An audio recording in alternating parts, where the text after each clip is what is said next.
going to pass it over to our GM, who's GMing for the first time on the channel, who's not unfamiliar to Magic RPG, but this is his first time GMing for us. So we're very excited.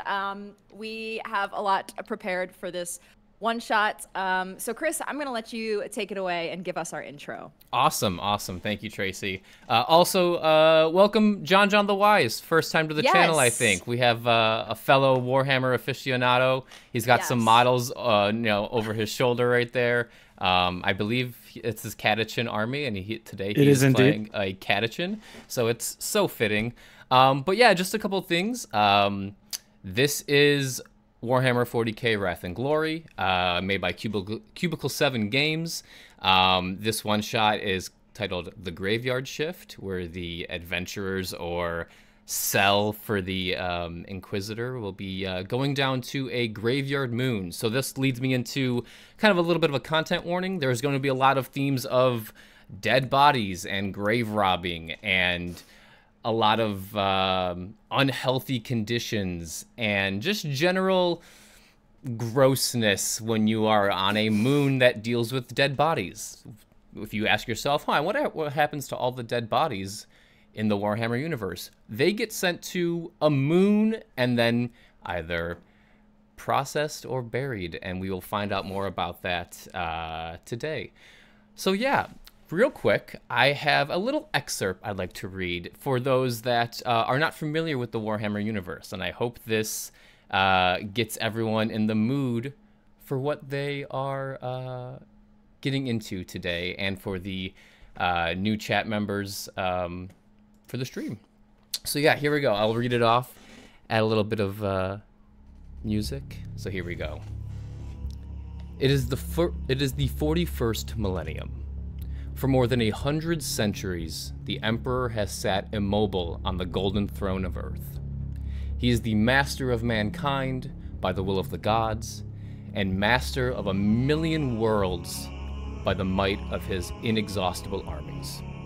He is a rotting carcass, writhing invisibly with power from the dark age of technology.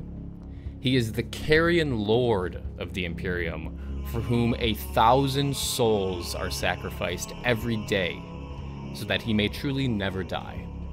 Yet even in this deathless state, the Emperor continues his eternal vigilance. Mighty battle fleets cross the daemon-infested miasma of the Warp, the only route between distant stars, their way lit by the Astronomicon, the psychic manifestation of the Emperor's will. Vast armies give battle in his name on uncounted worlds. Greatest among his soldiers are the Adeptus Astartes, or the Space Marines, bioengineered super warriors. Their comrades in arms are Legion, the Imperial Guard, and countless planetary defense forces, the Holy Adeptus Sororitas, or Sisters of Battle, the ever-vigilant Inquisition, and the tech priests of the Adeptus Mechanicus, to only name a few. But for all their multitudes, they are barely enough to hold off the ever-present threat from aliens, heretics, mutants, and worse. To be a person in such times is to be amongst untold billions. It is to live in the cruelest and most bloody regime imaginable. These are the tales of those times. Forget the power of technology and science, for so much has been forgotten, never to be relearned. Forget the promise of progress and understanding, for in the grim dark future, there is only war. There is no peace amongst the stars, only an eternity of carnage and slaughter and the laughter of thirsting gods. So yeah, that takes us to the start of our one-shot. We start aboard the Litany of Absolution, an inquisitorial flagship. Inside this ship is dark and dank. Various lights are shining tubes, servitors, and other inquisitorial staff walk amongst the ship. And that brings us to our first person that we're going to meet.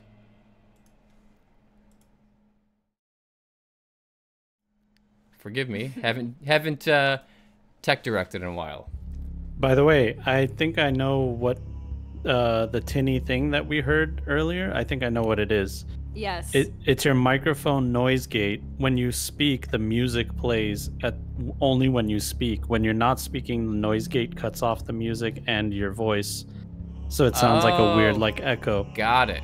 There we go. Give me 1 second to fix that. Yeah. That makes a lot of sense. Okay. Robotic. Yep. I don't know if the audience can hear it, but we can hear it from the players. There you go. So like now the music's just playing, even though you're not talking. Yep. Test, test, test. Perfect. Yeah. There we go. Nice. I mean, it is 40K, so if I have a tinny voice, it's kind of fitting. It was the warp. True. Yeah. True. Yeah. Blame the the chaos gods. You know. The warp. What can you do? Exactly. So yes, we bring the story here.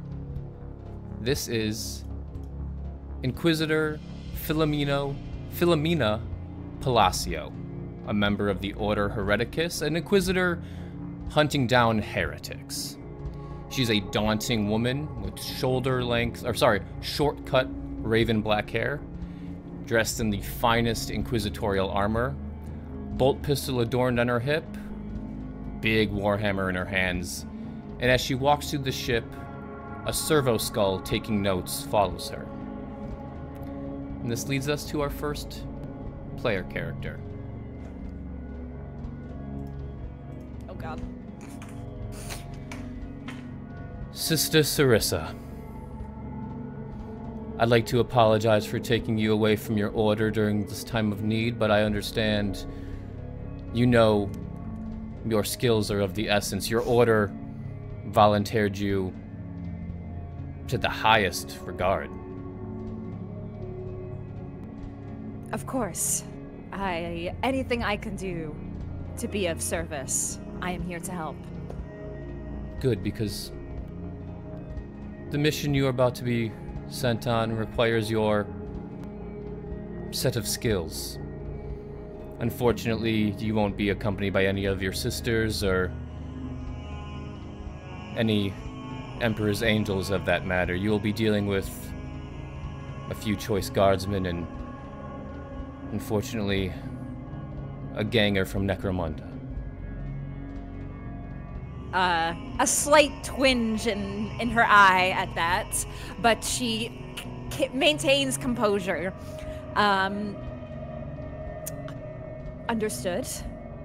I assume this crew will be joining us shortly, and we will get more details. Of course. I wanted to give you the details first as one of the most loyal followers of the Emperor. I intend you to take charge of these two. The two guardsmen. The ganger, on the other hand, I honestly don't care for them. So do with them what you wish. Of course. I have received a missive from an interrogator from the planet Daedalon. It is a corpse harvesting moon in the system of the Ghelfi system.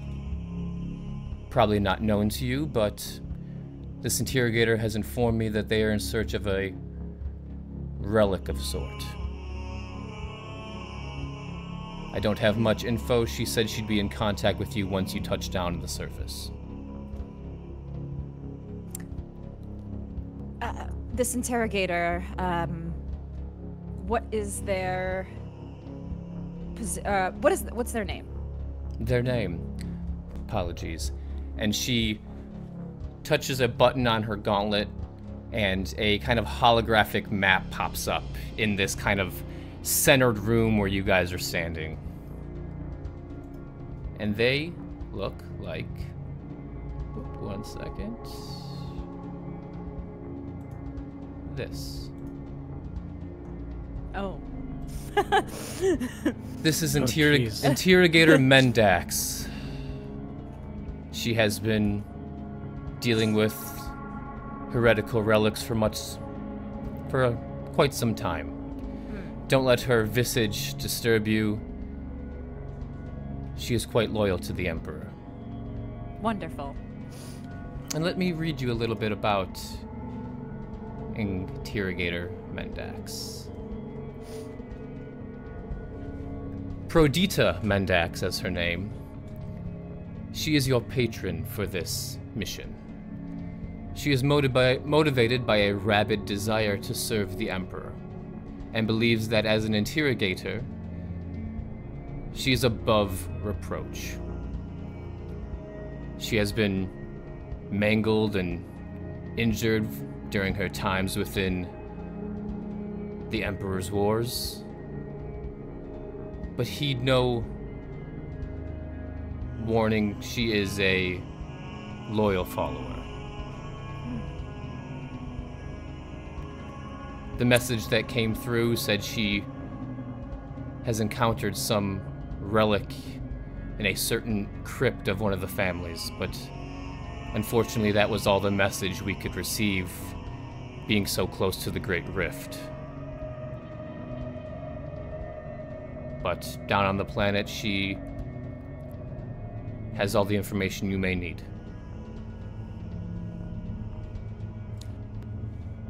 Well, I am happy to lead this group to get the information we need and get this relic. It will be swift work. And it will be done. I'm glad to hear that, sister. Servitor 459 and Servitor 762, please bring up the Godsman. And two servitors on the bridge walk out. And Wolf and Dyer, what are you two doing right now on the ship? Wolf, go ahead. Wolf is just checking his gear for the umpteenth time. He's lost count at this point. Very, very nervous. I believe this will probably be his second, basically, tour, if anything. And being set up to the higher ups don't tell him much. You know, he just follows orders and gets stuff done. But he's a very nervous wreck right now. And he's just patting his gear, making sure everything's where it's supposed to be, and then he just leans over to this gentleman next to him and, no, I'm not gonna say anything. He just keeps his head down. That's Wolf right there. Brown skin, kind of lighter hair, and he's just he's decked out in his gear, but for the most part he's shaking in his boots, about to see basically the highest part of the chain of command, and he's sweating. That's about it. And is Wolf a Cadian? I'm sorry, yes, he is a Cadian, and he just sweating in his boots. This is a lot. How about you? You excited? And he just looks over to try and start elevator chatter, I guess. Well, Dyer Gozer is very, in the presence of another warrior, is realizing that he needs to make sure that he does well for the people of Catachan and how he represents himself. So all of his magazines need to be cleaned, his guns need to be zeroed, the Prometheum tank of his flamer needs to be filled, and this is all work that he has to do. The bandana has to be clean before he goes into battle, and he'll...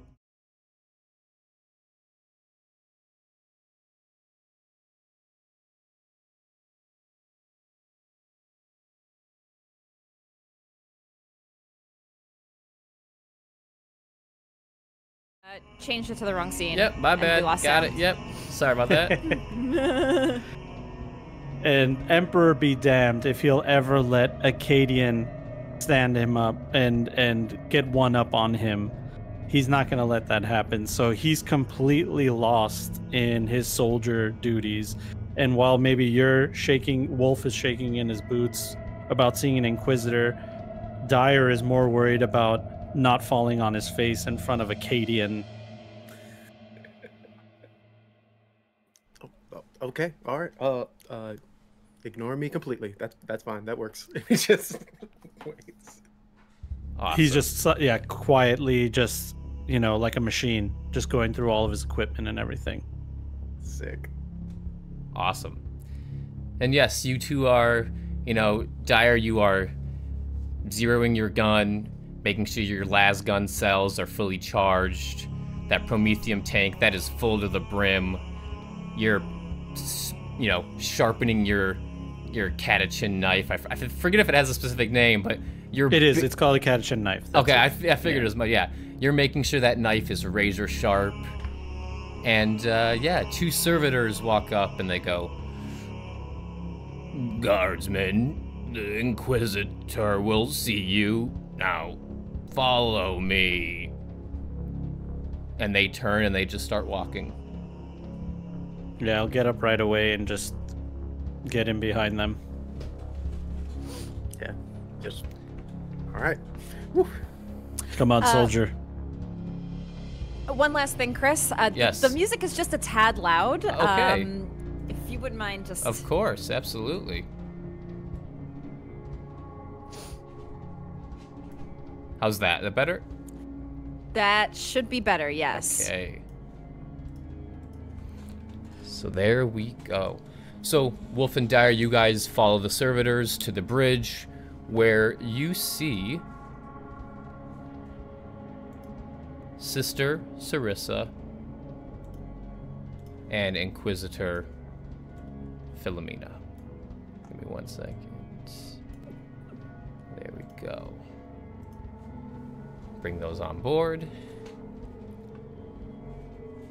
Godsman, I hope you find your stay on the Litany of Absolution fruitful and worthwhile. Accommodations were satisfactory, thank you. Wolf does a full salute, is at attention and doesn't say anything. Yeah, I'm also at attention, full attention, looking straight ahead. And Cadian, I'd like to offer my sincerest condolences for the fall of Cadia. We will win this war, no matter what it takes. Yes, ma'am.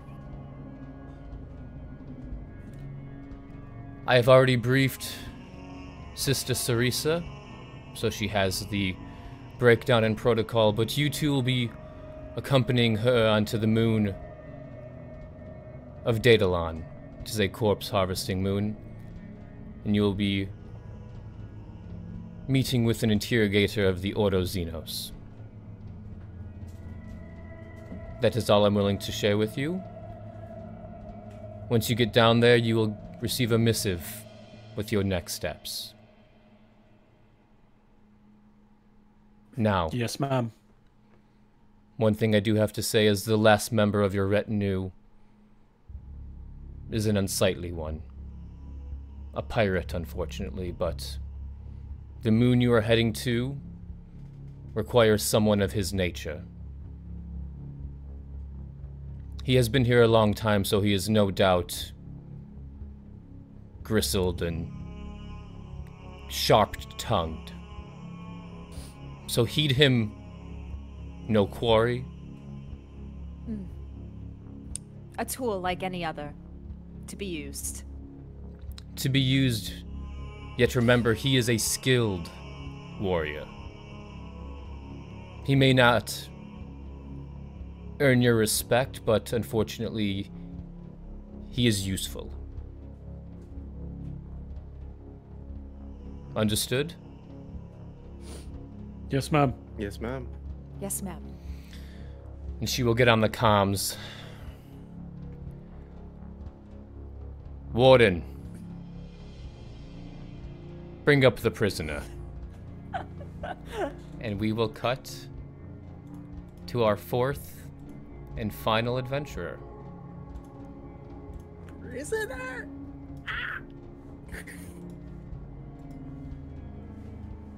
Usobard, would you like to describe Cade? You're muted, bud. You're muted, Bijan. You're right, yeah, sure. Cade, he's tall, he's imposing, he's 6'5", lean, muscular. He's got an aura of menace. As they bring him up and he's in handcuffs, he has this look of a silent rebellion.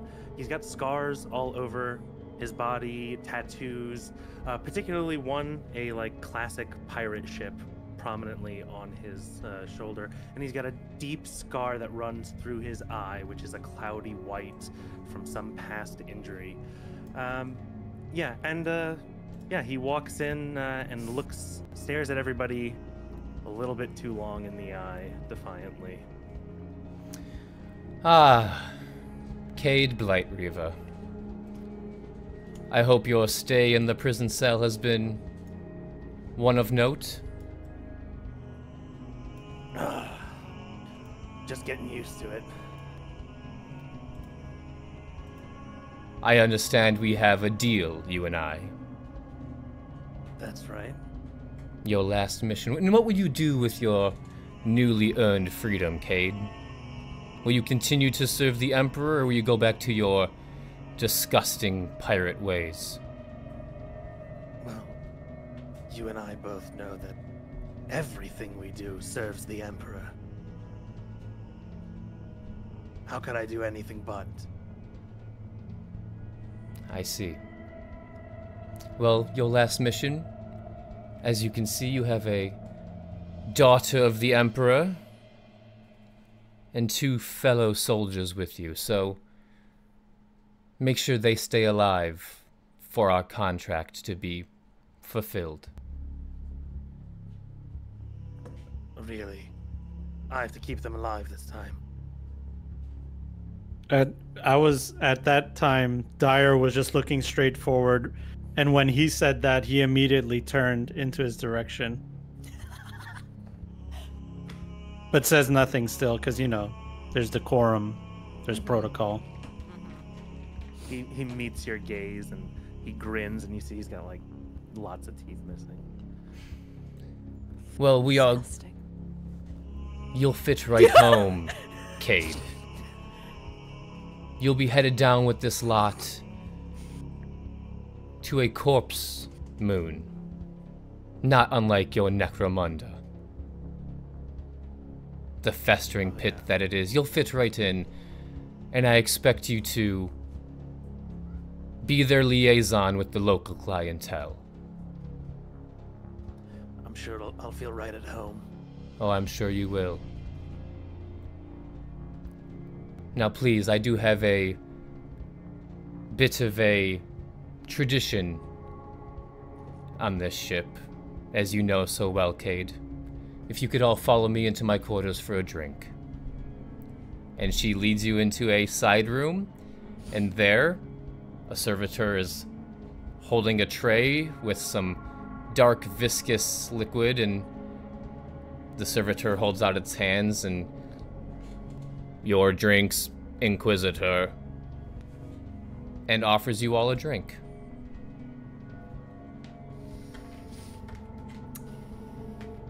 Dyer will drink right away. He'll just bottoms up. And what is the glass? Is it made out of glass? No, it is a thick, dark, viscous liquid in a tin or aluminum cup, what you'd see on an inquisitorial ship. She's not giving you the fine china. I'll look straight at Usul's character. Sorry, Cade. Cade. I'll look straight at Cade and say, refreshing. And if I could do maybe a strength check to crush this thing. Absolutely, yeah. Let's get that first roll going. Let's go. Oh The my demeasuring God. starts. Let's It do really- that. Yeah, so just That's do it. a. That's it. Oh, did you roll? Oh no, you tell me. Yeah, just do an athletics check. In athletics, you got it. Or athletics, yeah. And the DN for this will be 2, so you can go ahead and change the DN to base 2. 2, and then just hit roll. It'll do its own thing. Yep. Oh yeah, you in your hand. You know, it's a little tough, but you absolutely crush that tin or aluminum glass right in your hands, and it's just a hunk of metal now. Yeah. Wolf will watch this happening and just, all right, I'll just, ooh. And then he just like quickly downs it, tries to catch up with Dyer, like, yeah, yeah. Good. Have you no manners? And he takes a very deliberate sip. And then Dyer will stand shoulder to shoulder right next to Cade, but he's not looking at him. He's kind of like looking that way, you're looking this way. And he says, I'm looking forward to our little adventure.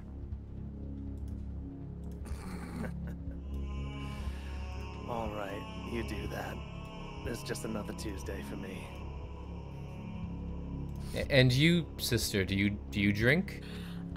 Yes. So Sarissa doesn't normally drink, but she will drink on holidays, special occasions, or when it's deemed something in the name of the Emperor, some sort of celebration or whatever. So she won't say no to this because it is an Inquisitor. So she takes it and just very daintily sips it, not rough and gruff, and just, yeah, downs it in one take. The Inquisitor Philomena sees this, and you notice that she hasn't drank anything. Oh God. And she goes, for the Emperor. She'll say that too, actually. And you all start to black out. What the fuck? Oh no. Yeah, see, I was trying to look like a badass, and then I went down on one knee, and then I look at Cade thinking, like, was it him? But then I see he's going through the same thing. Bitches. And that brings us to the moon of Daedalon. I didn't get to say my prayer. Oh, you'll have time. Oh, you'll have time. Oh, no. So you all awake in pitch black darkness. And you're coming to, you're foggy, you're questioning what just happened. And there's a soft rumbling, and you don't know where you are. And I need everyone to make a DN2 awareness check. Okay. And let me know if you pass or fail. It will say heresy if you fail. Heresy. Yes. I failed.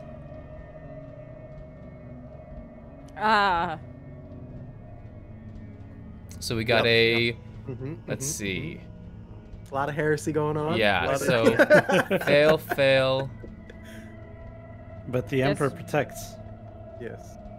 the sister. Yes. Yes, So, of course. Sarissa, you come to, and that scent, you're all too familiar with it. The feel of a cold corpse and the smell. And immediately you realize that you are surrounded by corpses. Oh God. How do you Okay. respond? How is Sarissa feeling right now? Immediately gathering her bearings, she shoots up and gets up and tries to just maintain composure and get a sense of her surroundings. She feels the corpses. She's wondering if she feels anything alive around her, and is just trying to gather her bearings at this point. And the other three, you are coming to, but you haven't quite realized what is surrounding you, and maybe the the sedative is dulling your senses, but and there's no light, right? It's it is pitch black. Yeah. And so I'm feeling the soft, fleshy parts of the bodies and not understanding where I am. Am I in some kind of goop? Like, what is this? And yeah, and there's all of a sudden a very abrupt rumbling and shaking, and all of a sudden you see a bright light, and you this is the end. And you are dropped onto a landing pad, surrounded by corpses. And on Cade, you see just a tablet hanging from his neck. Surrounded, there's a chain, and on the chain is a tablet. Soldier, what's that around your neck? Oh. Would I be familiar? Is this something that, you know, I've been on a lot of these missions at this point, right? Yeah, being is this not standard fare? This is standard fare for this Inquisitor. You've been sedated before. God, I fucking hate when she does that. But you know, better to just drink it and get it over with. And he gets up and he starts pulling body parts off of him. You'll get used to it. It's not that heavy. Sarissa puts her mask on that covers her nose and mouth, and just begins looking around at all of the corpses.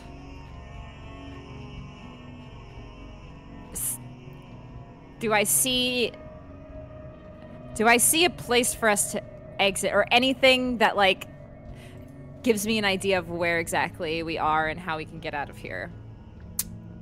You do, but you also notice that you all are dressed in robes. Your gear seems to be missing. What? My beautiful robes? And all of a sudden, like if something turned it on or triggered it, the tablet around Cade's neck comes to life. And it reads, and I will put this in the chat. Can you all see this? Yes. All right, I'll also throw it in the Discord chat, but Okay. I will. Give me 1 second. Let's throw this in. Are you guys talking about the ping chat by chance? No? No, I think our Discord one. Okay. Got it. 1 second so you all can follow along. You good? It looks amazing, the graphic. There we go. Sweet. And all of a sudden the tablet turns on and a very, very modulated voice comes through this tablet. I don't have a voice change or anything, so just use your imagination. Esteemed subjects of the Emperor, this message will be wiped from its data slate in 10 Terran Standard Minutes, so I will not waste time thanking you for undertaking this crucial service for the Emperor and his Holy Inquisition. The need for secrecy in this operation cannot be understated. Under my authority as an interrogator of the Holy Ordos of the Inquisition, I issue this directive. Find the Xenos artifact known as the Revelator from the Ghelfi family necropolis and bring it to me. Little is known of the Revelator. Little is known of the Revelator beyond its appearance, its vast rumored power, and as she says this, it kind of crackles out. Its form is an unusual metallic bottle, inlaid with undeciphered runes. Its use is a mystery that I plan to solve. We believe the Revelator is in a tomb complex of the once venerable Ghelfi family. Their coat of arms consisted of a shield emblazoned with the Imperial Aquila, flanked by 2 lions rampant. Their credo was, "His truth surrounds us." The Ghelfi mausoleum is reportedly near the city of Barrister on the cemetery moon of Daedalon. We have delivered you to the city, but have no further data. The Revelator must be found quickly to keep it from the clutches of the enemy. 1 second, let me scroll up.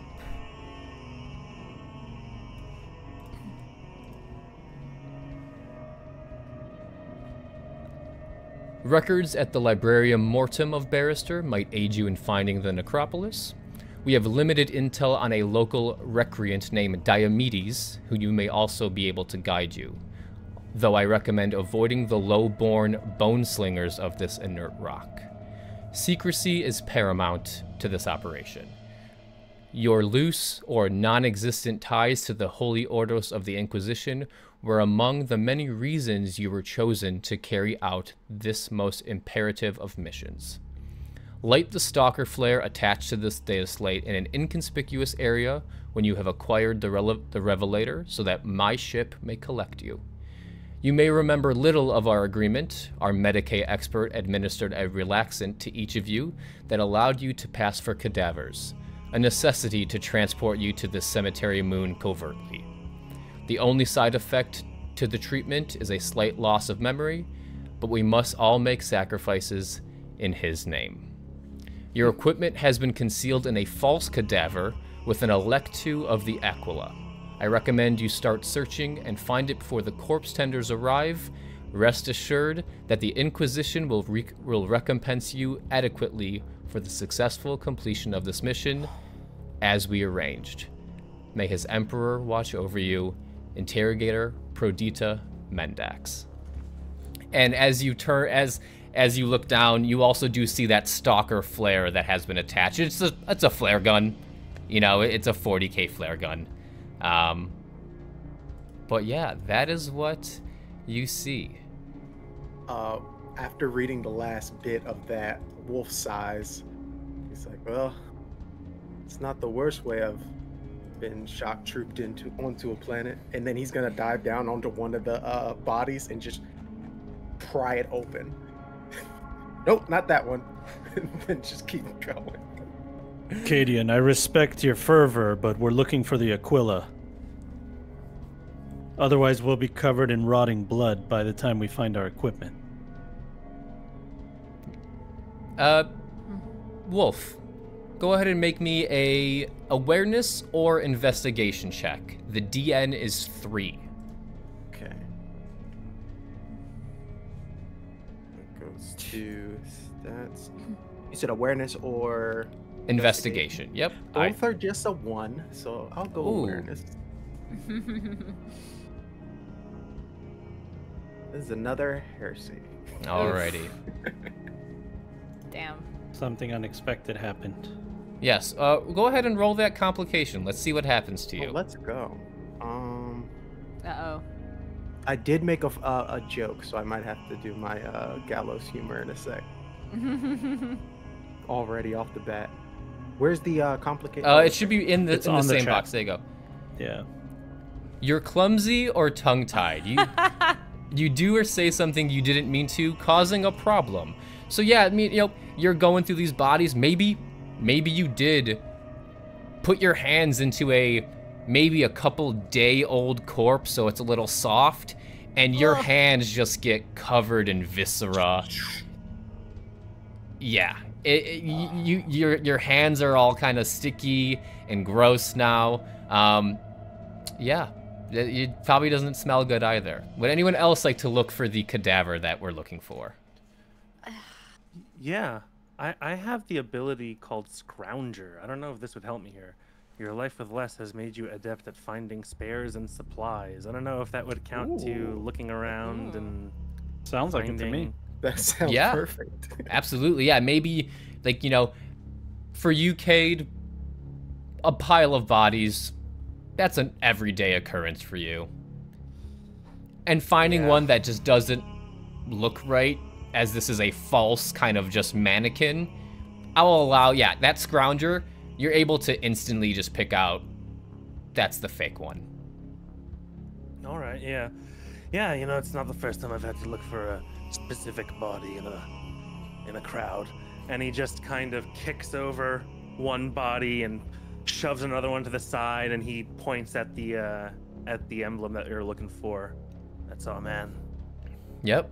And sister, with Cade's kind of disrespect for these corpses, do you feel any certain way? Are you focused on the mission? I am focused on the mission. Okay. So finding this corpse is important. So I will, and again, we have to, as instructed, respect this this guy.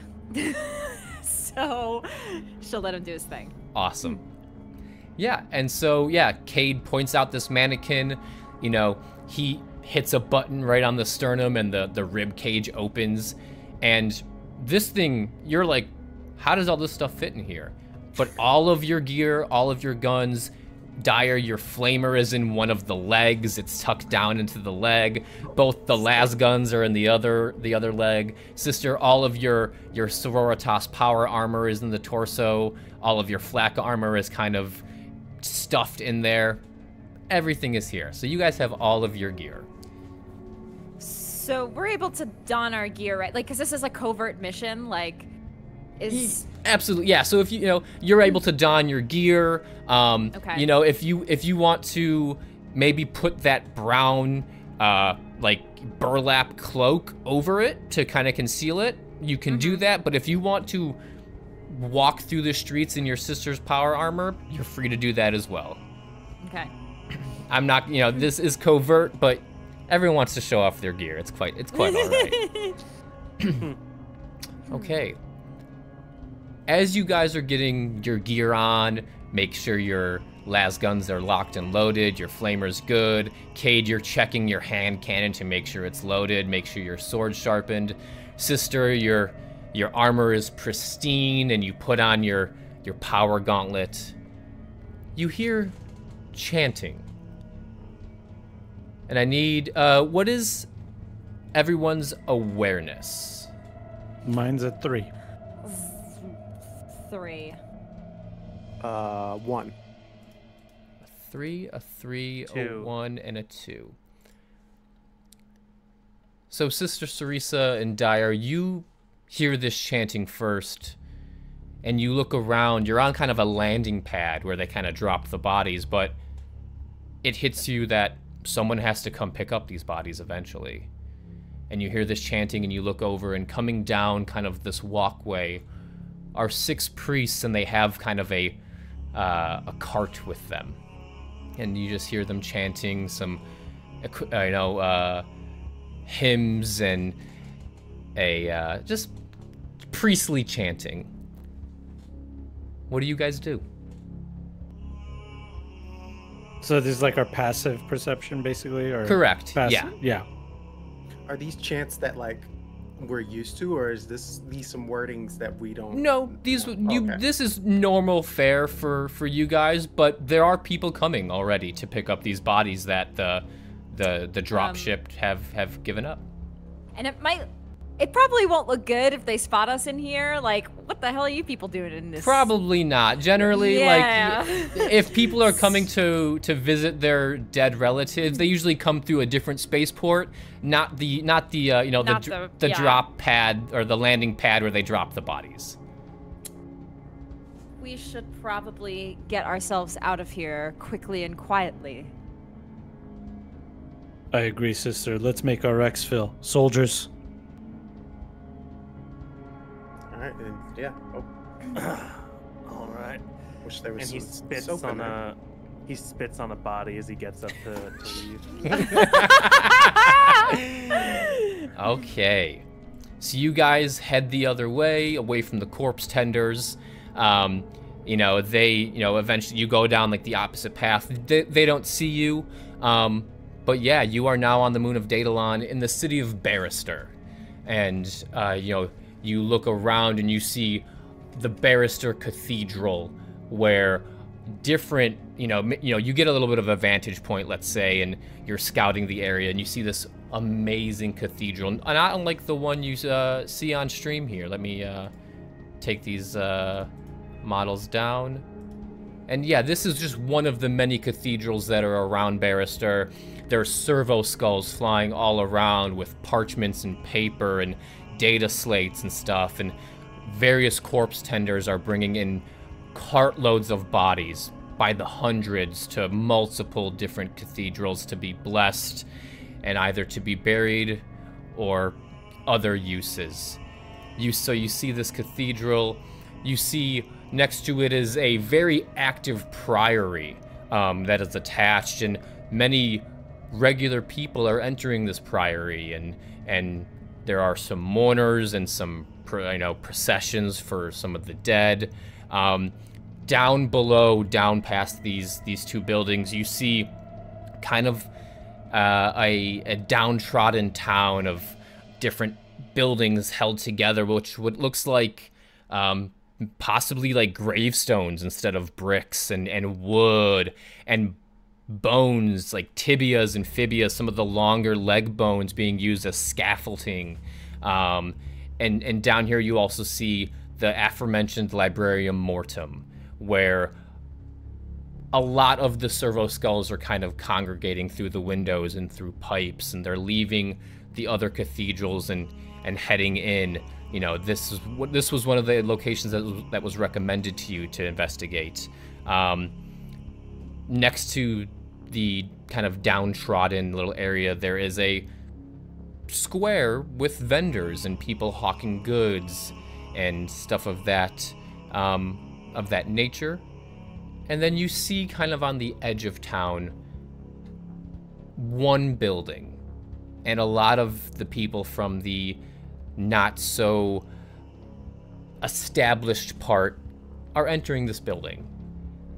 And you can hear some maybe music, some cheers, and some excitement coming from this building as well.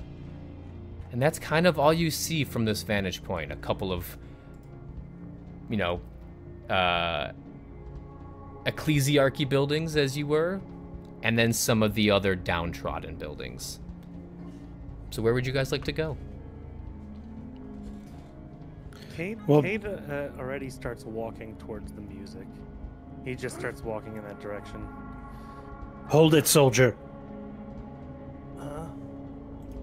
Listen, I understand that maybe you're a rogue element here, but we were sent on this mission together, and we're gonna go through it together. So whatever ideas you have, you better make it known now. Oh, I just figured we'd get started, right? I Hey, understand. if you wanna stick together, just follow me. Excuse me. I think out of all of us, I have the highest rank here. So. Oh, really? Really? What rank is that? The rank given to her by the Holy Emperor of Man. Thank you. That's not a rank. I'm a captain. You higher than a captain? You're a captain of the sewers of Necromunda. Hardly anything. Well, we'll see about that. Yeah, we will see After about today, I'm out of here, and you'll hear my name far spread across these galaxies. that. Well, remember, Cade, you have to get out of here. All right, where do you want to go? Well, we have to find this, The tomb yes. of the Ghelfridis Yes. family tomb, where Correct. the Revelator artifact. Right. Wolf would speak up. The interrogator is what we need to find. Wolf would point to the librarium, and he'd say, "Well, possibly one they would have information on it, or at least the what was the credo? His truth surrounds us. Possibly we get some information on that, or the sigil to find the cemetery. I'm just a grunt. You don't have to listen to my No, opinion. you're right, soldier. Okay. You're absolutely right, and you're the first one making sense here. Oh, that's bad. That's bad. Oh, really?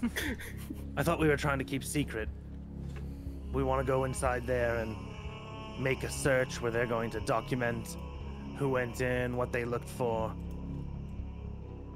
Now, I think if we want to keep it low, we go talk to the locals, and they tell us exactly where to go. And hey, we can get a drink too. I think talking to the locals is a great idea. I think gathering as much intel as we can is a great idea. I do think it's a bad idea that we're a hodgepodge mix of people all together.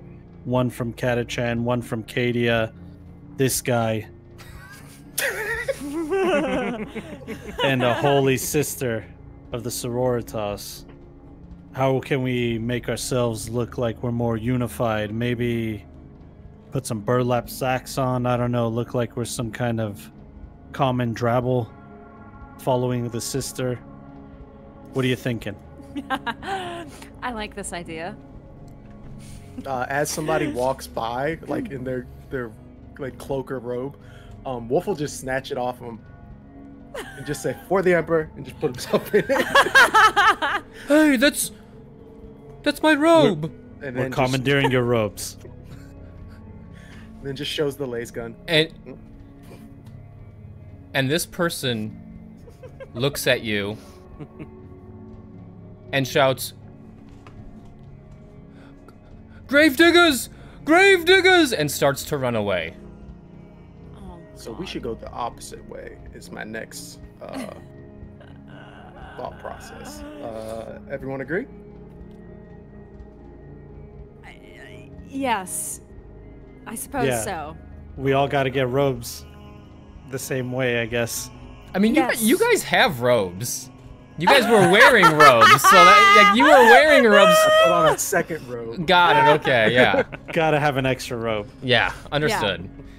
So yeah, are you guys going to the Librarium Mortem, or the? So we don't have anything that signifies that we are anything like from anywhere, and we just look like common people here, right? Yeah, so there is a planetary defense force here. There are other Sisters Hospitaller. There are, other people.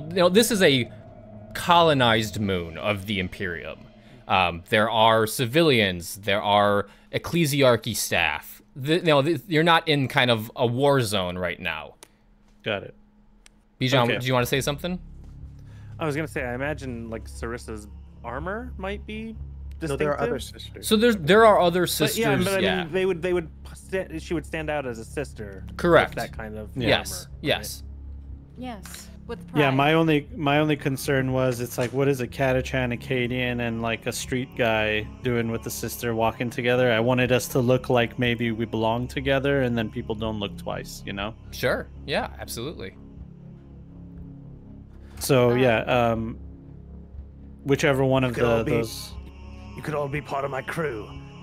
Just tear this up a little bit over here, this shirt up, put on this sack. Get a little dirt on your face. I will put the sack on. I will not put dirt on my face. Wolf already Eat covered in grin, viscera. Yeah, but so are we going to the library? Yes. So yeah, you have the Librarium Mortem. So I don't speak Latin, so some of these words are pretty tough. Librarium Mortem. That is where all the servo skulls are kind of going, and that would be, as you can tell, that's probably a place where they have records for this Ghelfi's tomb. You could go to the Barrister Cathedral. That is where the corpse tenders are taking a lot of the dead bodies. There could be information for you there. There is the Memento Square, where there are some hawkers and some people selling some, some gear, some relics. If you're looking for information, it's probably for sale there. And then there is the downtown kind of area with this one big building where you can probably guess it's probably some sort of bar or some sort of drinking establishment. Yeah, that's where Loose Lips are, the drinking establishment. Go there, talk about some you know, mention some important families, see if anybody, you know, talks. And I'm sad to say, but it sounds like this new guy, this Necromunda guy, is perfect for the job. He gives a deep bow. All right. What fun. So we're heading over to the bar. Yes. Okay. So you guys make your way, you know, down the paths. There are, you know, there's people passing you, other corpse tenders, maybe just some civilians. They pay you no heed. It's, you know, people come and go on this rock. And yeah, you make your way downtown. You pass through the Memento Square, making your way down, and a woman sees you, and she says, "Hey! I got reliquaries. I have a finger bone of Saint Celestine. I have the thigh of I have the thigh bone of an ecclesiarchy priest. I have teeth from a sister of battle. I have things you wouldn't dream of. For cheap prices, only a few credits, please. I have what you need." Oh no! Immediately looking to the sister, Wolf is gonna say, We're already gonna blow our cover. Yeah. First NPC. The three of us take a step back. A finger bone of Saint Celestine. Oh, you say. Oh yes. It was plucked from the graves here myself. And you think Saint Celestine would be buried here? Is not Daedalon the finest moon in all the Imperium to bury the most respectable living saints? I look at this peddler, you foul peddler. You are. And I just put her up on screen, so you can see her in her little store. She has different skulls on shelves. She's kind of adorned with a bunch of bones. She has some electus and reliquaries in front of her. And continue. My apologies. You speak of things that you do not know what you speak of. You are here to swindle and trick people, saying you have something that would be so holy. These are holy relics. No. Please. Show it to me then. Show it to me. Of course. And she goes into a little box next to her, and she pulls out a very ornate golden box with it's a nice box. And lo and behold, she does have a series of finger bones laid out on a velvet pad. But as she goes into this box, you see something around her neck, and it's a key. And on the key, you see the Imperial Aquila adorned by two rampant lions. Oh. And she goes, "Oh yes, the finger of Saint Celestine. Only 1,000 credits for you." Okay. Boy, what a steal.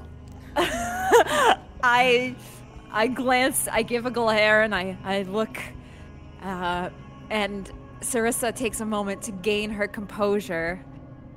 The mission. What about that key you have there on your neck? How much is that worth? Oh, this old thing. This is not for sale. Oh, but it speaks to me in a way. I can't quite put my finger on it. It's just so beautiful. I would love a necklace like that. Like of this key of a tomb. Yes. Well, look. I bought it from Diomedes. Maybe he has extra. Or maybe you're willing to trade for it. Or maybe, and this is when Dyer walks from the shadows, basically from the back, quietly, and you could see the glint of the Catachan knife against the moonlight, or whatever light is there, the candlelight. And he says, and maybe you'd like to trade something, your life, for that key. Okay, go ahead and make me a intimidation check, Dyer. All right, it's a 4. Base 2, 3. Let me just double check here.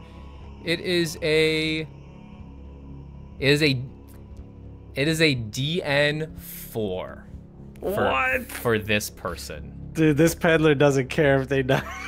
They're like, yeah, I've seen some things. All right, here we go. For the Emperor. Yes! Oh, there you go. Because you said it. It's 'cause yes. you said it. Yeah. Perfect. Yeah. The Emperor approved. All right. You don't have to get antsy now. Look. I'll give it to you. You want to get in the Gelfreda's tomb, I see. That's what this is, and she'll kind of pull it up. What do you want in the Gelfreda's tomb?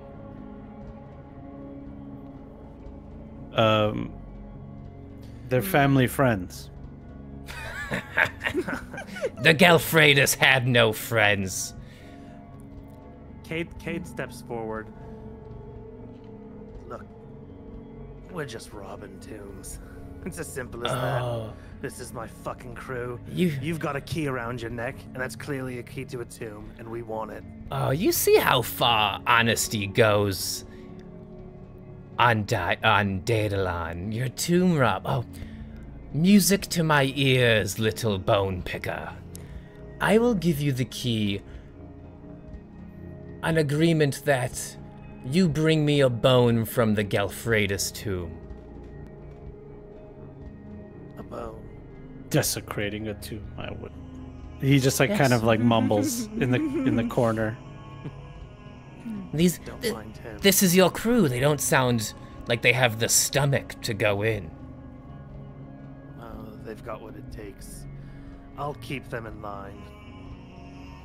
So the key for a Gelfredist, let's just say toe bone. Doesn't even need to be big. Just cut it off, put it right in your pocket. What do you say? I say, you've got a deal. Easy. A bone symbol. Fantastic. And she'll take the key off her neck and hand it to you, Cade. All right. Key on neck. The sister says under her breath, "Mori blasphemous fui." Excuse me, sister. As he backs, as they walk away, he says, "What was that, sister?" This blasphemer will perish, if not this day, soon. Fine by me. I don't really give a shit what happens after we get out of here. And then, Cade, I need you to make a DN5 conviction test. Oof. Conviction. This is under the combat tab to the right under mutations. Uh-oh. GM, So I would. do I roll? Yes. No, you're good. Go ahead. Do your roll first. Corruption or mutation? It says. It would be Choose. it'd be a conviction test. Yeah, when I click on conviction, it gives me two choices. It says corruption or mutation. Oh, this would be corruption. Tight. Oh, great. It's a DN5. Here comes a PvP. Oh no, not now. Okay. I don't need to change. I just hit roll, right? I don't need to like change the DN here. So Yeah, so change it to 5. Change it to 5. Oh, okay. I can. Okay, I see. Sorry about that. Okay, Kate. Didn't 3 work. corruption. And I get Jeez. 3 ruin. Also, go ahead and give yourselves 2 glory already. Woo! Okay. If you would like to re-roll that with a glory. Also, yeah. By the way, you guys have your wrath die, so if you can use those as re-rolls or inspirations and narrative things, make sure you guys are using those. and also your glory die for group bonuses. Okay. Do you know where the glory? Roll, right? Bottom. Yeah, so the Right. glory I and see. rune should be a little box on your foundry. So Oh, got you. Bottom right. I see it. Yep. It's somebody just- outside. These are shared. Oh, right? got it. Correct. Got it. Yeah, your glory points are shared. So we Got have it. 2 total. Yeah, Correct. Got it. And 5 ruin. Ouch. Yeah, so the ruin are for me. So, Okay. yeah. So, Cade, I could as... re-roll this, but I feel like it would go badly. So I'm not gonna. I mean, It's a DN5, dude. it's a It's DN... hard. It's pretty tough. Yeah. It's not I- worth it. I don't even think you could succeed. Even if you get 2 6s, you can't succeed, right? Because that'd be that'd be 4. That'd be 4. Yep. Yeah. So, Cade, as you take this key in your hand, you start hearing little whispers, you know, from, oh, you're disgusting, I like it. Oh, no. Oh, you are the chosen one. But they just fade away. Could be. But something is, you kind of feel a little bit of energy too. Like, yeah, they're right. I'm good. You know, you get a little cocky a little bit. Oh, that's not good. Okay. All right. And so, do you guys continue on your way to the Jolly Undertaker? The bar? To the Jolly Yeah. Undertaker. Because we still don't know where it is. We just have a way. Correct. Yeah. But you do have the key to the Ghelfri's tomb. Now you just have to find it. Do we see any of those? Because I remember the citizen that I mugged yelled grave diggers. Do we see anything like that, like in the vicinity? Not yet. Okay. Is there like a pamphlet map, like when you go to Disneyland, You are here. of all the graves? There is not a pamphlet map of the entire moon, unfortunately. Okay. But yeah, you head to this bar, and there's some music playing, and there's some jovial camaraderie, and there's some yelling and laughing from inside. And yeah, who enters first? Is Cade, are you kind of leading this group because these are kind of your people, or would someone else take charge? You are the chosen one. Yeah. Well, he's definitely not going to sit back in the back and wait for someone else to lead. So he's used to being the captain and likes to give off that air. So unless anybody. Well, Is do I pushing to have go my first. flamethrower? Do I have my You flamethrower do, yes. with me? Yeah, your flamethrower is like on your back. Yeah, I mean, I would probably. I can't shoot it if I'm behind you. You know what I mean? So I mean, but if this is another D measuring contest, you know, between our 2 characters, we go. I'll take point. No, I'll take point. You know what I mean? Yeah. I can imagine that would happen. Yeah. If you pushed ahead, he would be like, all right, that's fine. I see big I don't want to daddies barbecue first." your bacon, Cade. Right, fair enough of a point. All right, so you all enter the bar, and as soon as you enter, it just gets bone-chillingly quiet. You guys stick out like sore thumbs. Everyone that comes to the Jolly Undertaker here, everyone knows each other. No one would just kind of go to the Jolly Undertaker on a first whim. And yeah, everyone gets quiet and kind of turns like, who the hell are these people? Ugh, we can't just ask questions. And it's like, oh, these new people coming here asking all these questions. But everyone gets quiet, and you're looking around, and there's people drinking some of their drinks, and you see one person in the corner, and it is a very portly man, very kind of well dressed for being in this part of town. And surrounding him are 3 big bowls of corpse starch, and he has glasses. He has some bones hanging from his neck. He's got some jewelry. Cade, you can pick up that guy's in charge. You've seen the likes of him in your in your exploits around the galaxy. Mm-hmm. No one's sitting with him. He has all the food. Being a bigger person in 40K, kind of like in the medieval times, you have power, you have wealth if you are on the fatter side. Mm-hmm. You get the food, you get the drink. This guy's emblazoned with rings and necklaces and bones, and he's just shoveling corpse starch into his mouth. He's gonna look at the sister, Sarissa.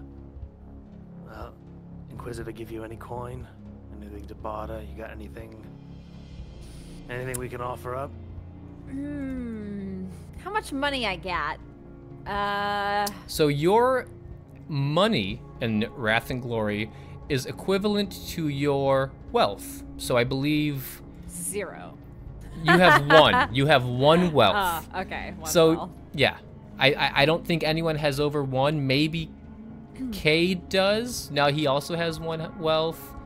Even Dyer has 1 wealth. Yes, it is equal to your tier. So you guys have some pocket credits or whatever you would use in this universe, but you weren't given an advance for this mission. You really don't have much on you. Yeah.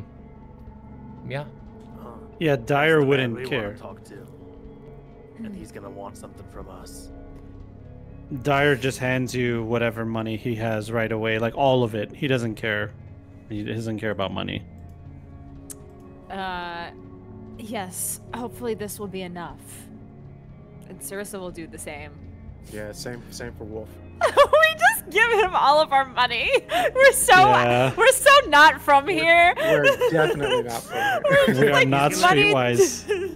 He's Not gonna at look all. at this paltry amount, and he's gonna say, like, "That's not gonna be enough, sister.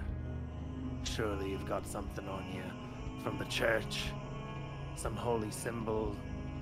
And they are relic, not scripture. prizes to be given away to people no, like not- this. Well, we're I not say giving a little away. loudly. I say that a little offendedly, and I say to people like this. Wolf We're not looks giving them around. away. We're selling it. It's different. No. I have nothing. I'll tell you what, sister. I promise you, when all this is over, we'll come back and we'll convince this man to give whatever you give him back. By purging him from this planet? Hopefully. Perhaps. Hopefully. Fine. I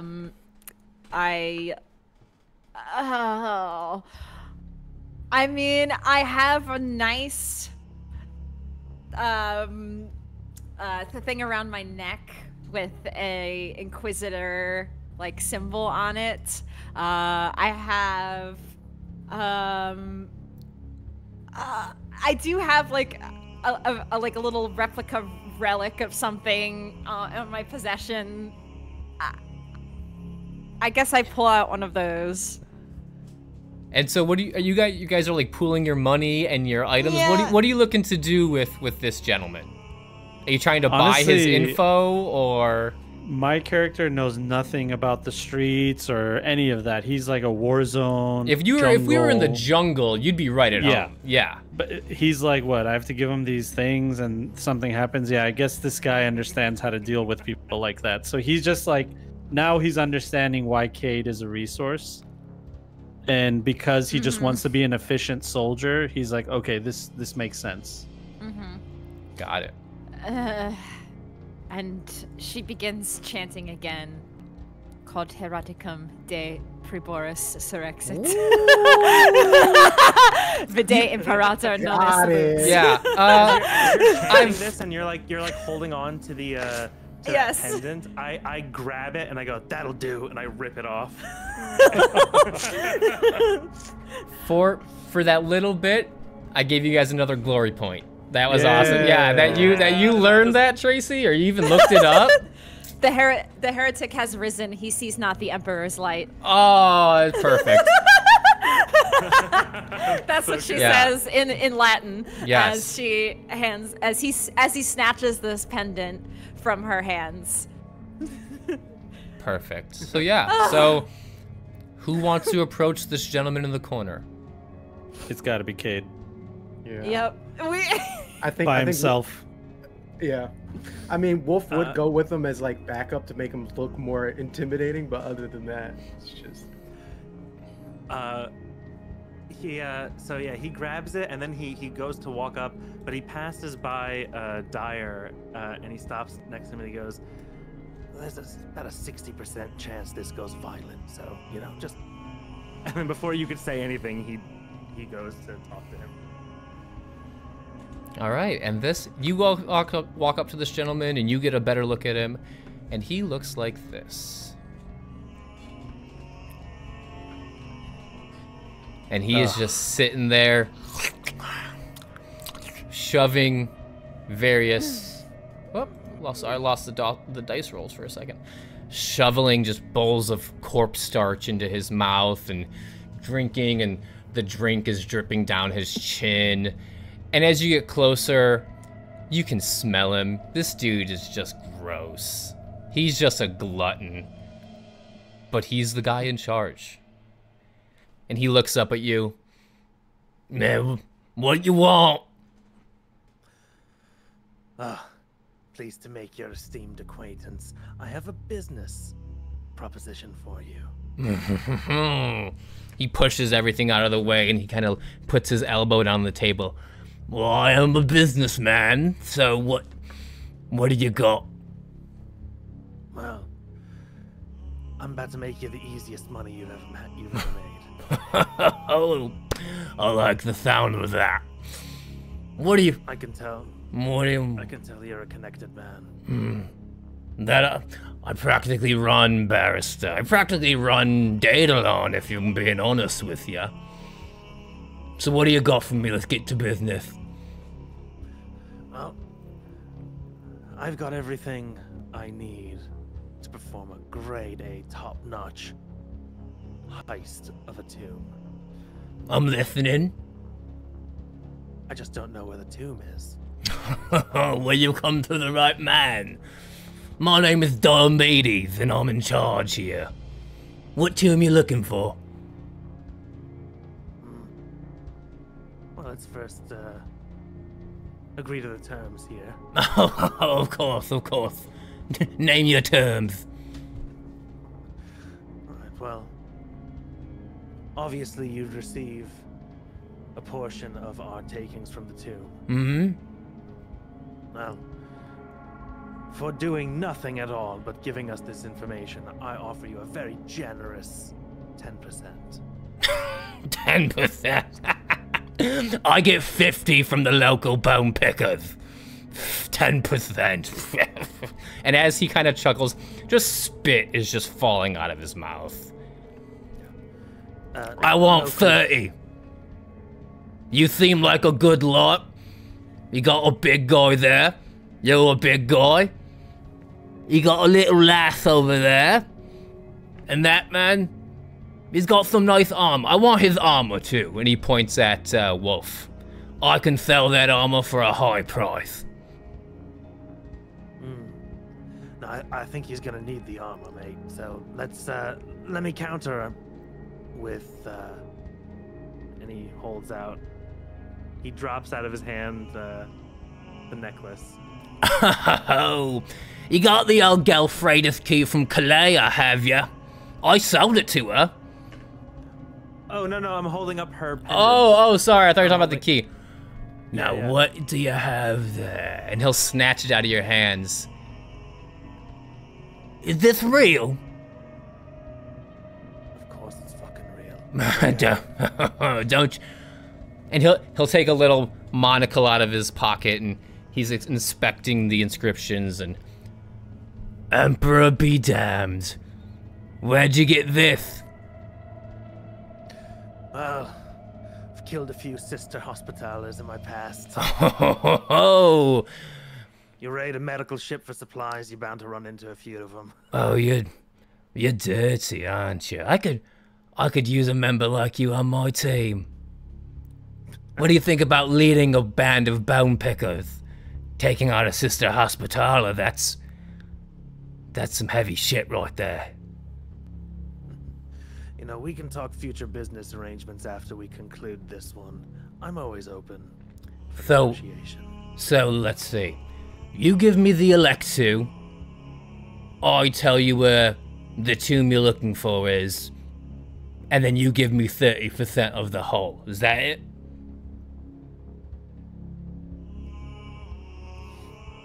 He's gonna think about it for a while. Act like he's really considering the deal thoughtfully. You know, you drive a hard bargain, but I think we can make that work. I like it. And he'll take the Electu, put it in his pocket. Now on to what I want from you. I want you to steal me a servo skull. I'm fond of them. Sir, why? Because I like tinkering with them. You get your hands in the skull and you rip it off and there's all the intricacies and stuff inside. They make dozens of them a minute over at the Manufactorum. So just go in there and take one. He looks at the rest of the crew. And any objections to this little side quest? Everyone else would know. Taking a servo skull, that is heresy. You are defiling a member of the Imperium's skull. Yeah, that's a person. That's a person. Yeah, the servo skulls. Robot. They hand you magazines during war. They drop off medical equipment. This for especially for, I mean, for all three of you, but Dyer, Wolf, maybe your life or maybe one of your brother's lives was saved by a servo skull or a cherub or. I think Wolf legitimately looks disgusted from hearing that. Like it comes across his face. All right, he notes it. He sees one vote of disgust.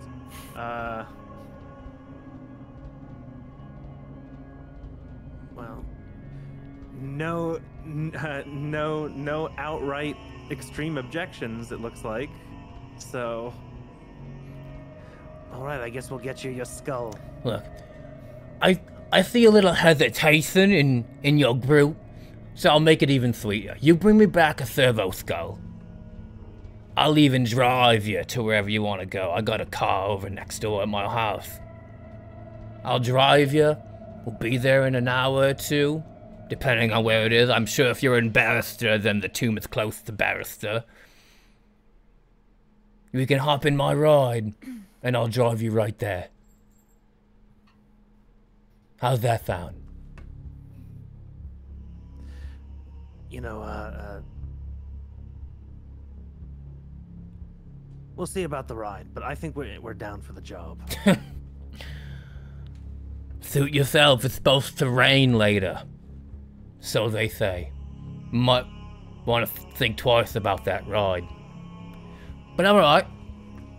I'll take this as collateral. You bring me a servo skull, I'll tell you exactly where you want to go. Hell, I'll even point it out on a map to you. Then I guess, So, if I'm understanding correctly, sorry, this is the inner monologue of the sister, not her speaking this out loud. We have to give this man 30% of what we're getting. We have to get him, we're giving him this pendant, and we have to get him a servo skull just to find the location of this place. Yes. Yep. Okay. The term gluttony. Yes. Gluttony was used earlier. just for you all, this is not a good man. No. Like this dude is grotesque. You know what, Bijan, go ahead and give me stand up a guy as any. If you give me an insight check, Bijan. The 30% are like isn't enough. Like. Oh well, no. Dyer's under the impression that we're just saying all this stuff, but we're just gonna gut him when we're done. 100%. Yeah. After you said the thing about the survey skulls, Wolf is already planning that. Yeah. And to be honest, Cade was planning if we were going to We're come not out get- with any yeah. fall. Yeah, like he wasn't planning. He knows We're that getting outta anything they here. get, the Inquisitor's not gonna let him keep anyway. Yeah. So he's just saying whatever the fuck. We're on a This mission happened. by the Inquisition, dude. We're not trying to make friends on We're this on a mission dumb from moon. God. So. Yeah. Literally. Yeah. Yes, make an insight, Bijan, and then just the DN is 4. Ah, Rough, these are rough. hard. Oh no, Oh, sorry. the Emperor. Yes, it is 4. Yes. And I don't add anything like rank when that drop down where it says rank. Do you have something that increases your insight? I thought you have increases to your lying. I have well, it's any fell tests. Any have fellowship that, tests. right? Which insight is fellowship. Then Yes. yeah, absolutely, yeah. So then I add rank. Yeah, so add +1.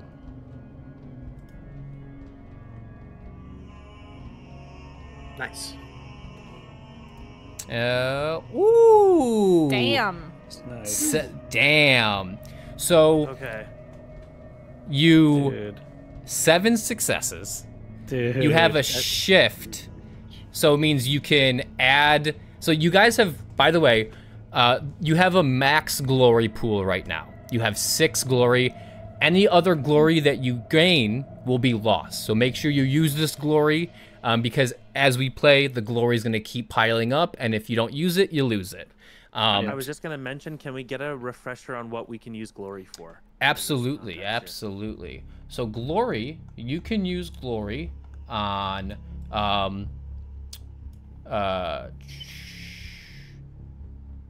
increase your dice pool by 1 die per glory point, increase your extra damage die when you fight by 1 die.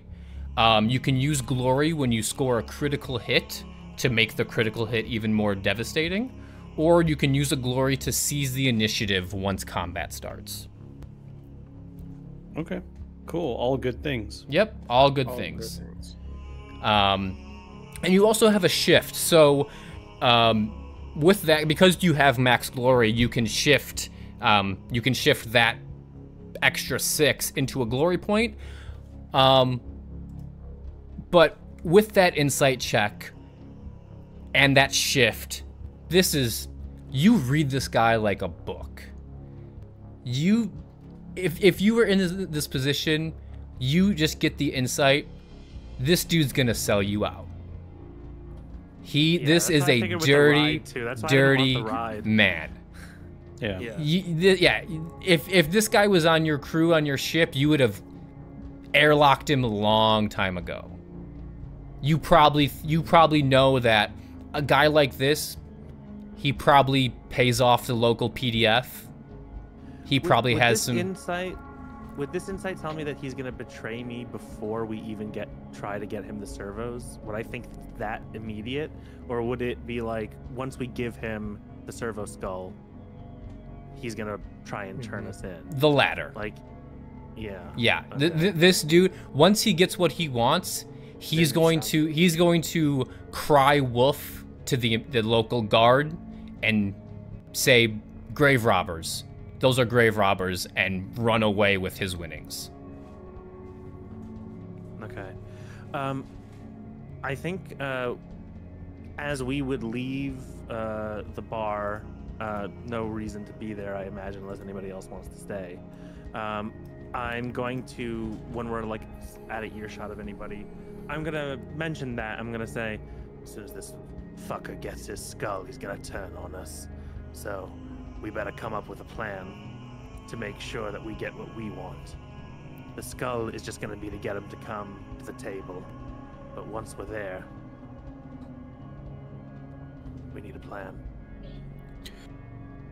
The plan is I put my knife so deep into his belly that it comes out of his eyeballs. I think, yes, we have him take us there, drop us off, and as he's leaving, perhaps there's less people by the grave and we take him out. I don't think he'll even take us there. I think as soon as we give him that skull, he cries to the authorities that we're here to rob the tomb. As much as I hate this plan, I say we use the skull as kind of a carrot on a stick. I don't think we've ever even seen carrots, but but I get what you're saying. We entice him, say, hey, we got the skull. If you want it, come and get it. Or get us to our destination first. Once we get there, then Dyer does the knife trick. Yeah. We could say, you know, a fifth member of our party has the skull somewhere, and we just have to go and meet him. Huh. And that way, you know, it's kind of it's not in his advantage to be in the place where he wants us to be. We take him to a different place. Mm-hmm. Do you know what I like best about that plan? We don't even need a fucking skull. That's what I'm saying.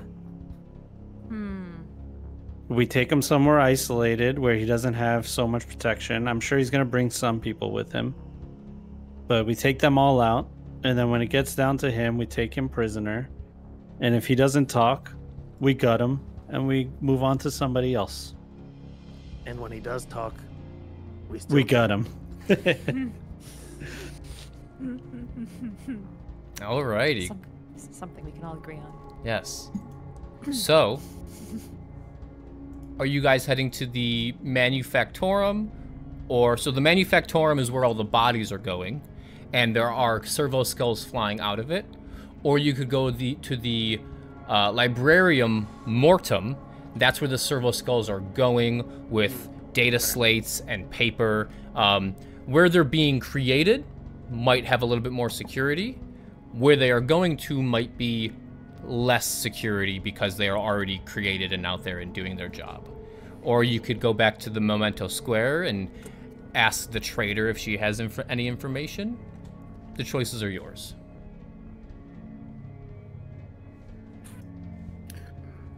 I mean, wasn't the librarium closer? It is closer, yes. It is in between the cathedral / Manufactorum. Little weird, yeah. There's the cathedral is also a factory. Mm-hmm. Yeah, we did have to meet up with that tank lady, the lady with the bottom half tank. Yeah. Yes. She isn't on planet. She isn't. Oh. She's in like low orbit, waiting for your flare. Yeah. Gotcha. Yes. Signal, she'll come get us. Yeah, she just gave us the intel in the beginning, but she's not here. That thing is still around my neck, by the way? Is that? It's like... in your pocket, in your backpack, where you have it on you. Yeah. Put that thing away. What the fuck? So, do we still need to go to explore the other areas, or are we gonna just pull this guy out into the wilderness and have a scrap? I feel like if we have a skull with us, he would be more likely to believe our farce. That's just my opinion. But I'm down with just jumping him in an alley. Okay. So, how can we prove that we have a skull without actually having a skull on us? That's the question. Maybe a component that's part of the servo skull, because it's a skull with like all kinds of electronics and stuff on it. We could pull out like the cyber eye that's in the skull, show him, say like we have it, you know, but we're not going to trade it here. That could work. So we do have to find a skull. Okay. Yeah. All right. Yeah. So, can we go to the less secure one, maybe, and see if we can find something there? I mean, going off of rank and everything, if a sister just asks for one, is that possible? But we're trying to be covert. Or else we could be like, we're on a mission by the Inquisition. Everybody's got to do whatever we tell them to do. Truly. But you don't have any information with that. Right. You're not with an Inquisitor. You don't have any inquisitorial markings. Yeah, they didn't give us anything. Nope. So, because it's covert. Yeah. She, as a sister, can give or she doesn't have to say who she is necessarily, right? If she can bluff her way, if you could just talk your way through it, you don't gotta say anything about the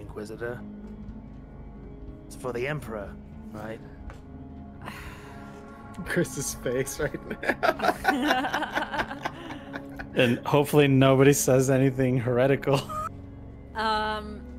So you want me to walk into this place and say I need a skull for the Emperor? That doesn't seem... The Emperor wants you to do it, sister, not me. One more time, Chris. Yes.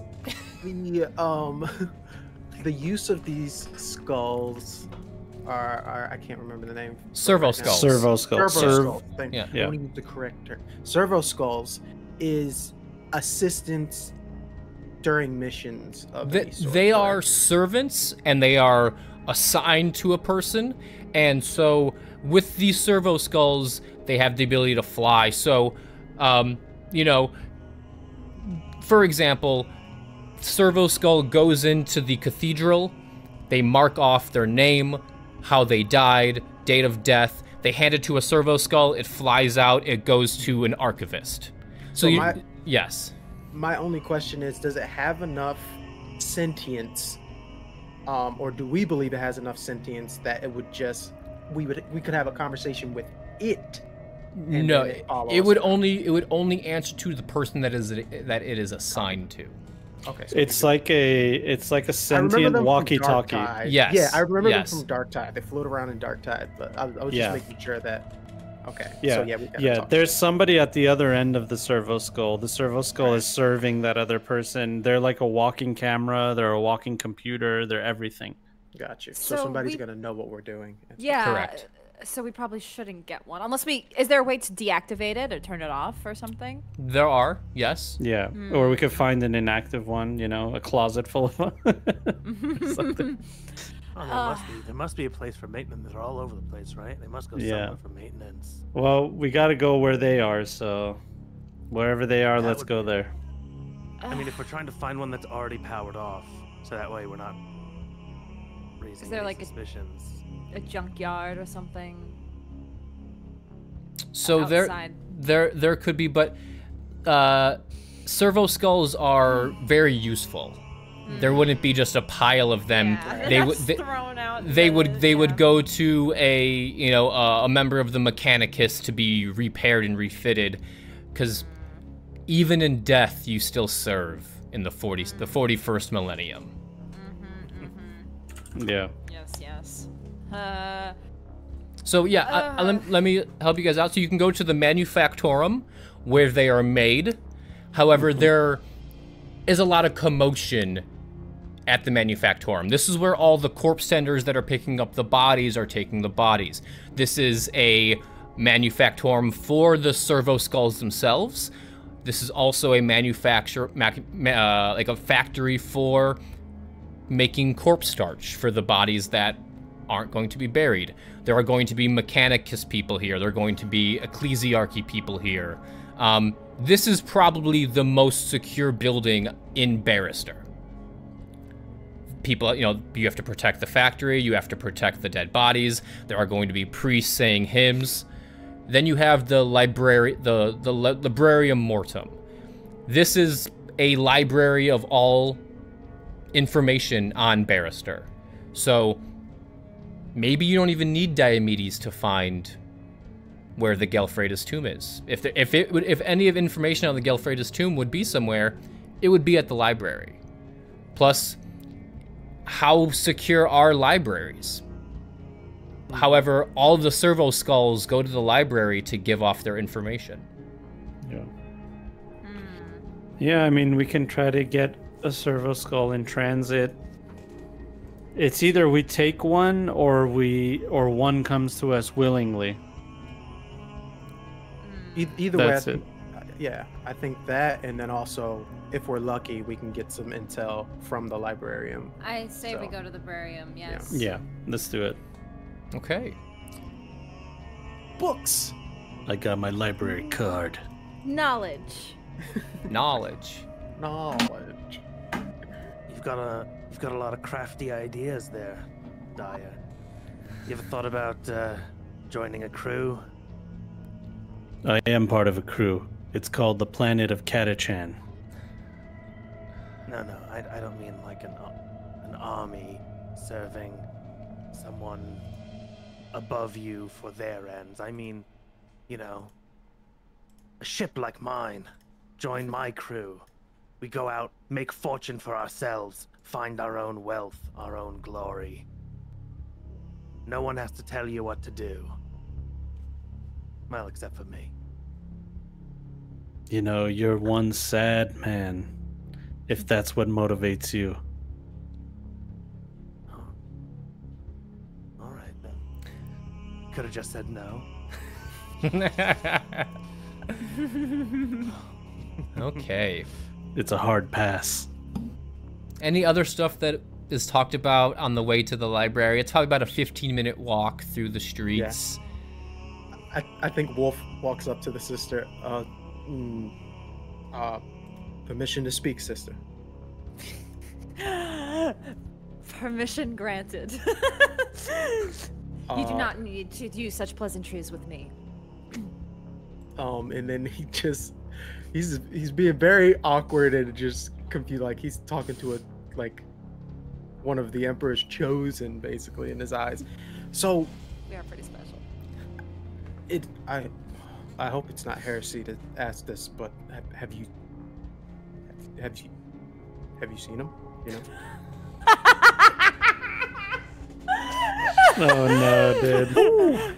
Have I gazed my eyes upon the one whom we all worship? It would be too much for me to handle, for any of us. I bet I could handle it. He shoots a look at you, Cade. He's been to himself for the most part, but when Cade says that, besides the time they were talking about the servo skulls, you notice that he goes to another place. He opens up the sleeve of his armor, and you just see all the just a plethora of names. And he kind of shows that off, and then he opens up another piece, and you see even more names. One of those ex-girlfriends. It's my company. Well, whoever died with me on my last mission. I'm just hoping, sister, that you had a chance to get any information on why they all went down and I didn't. And sometimes I just want to make sure that they're remembered. And I'm rambling. I don't know. You have faith. I see that in you. And the fact that you hold these names close, it is something to be honored. But you are here for a reason. You are still here to serve in your life as your friends serve in death.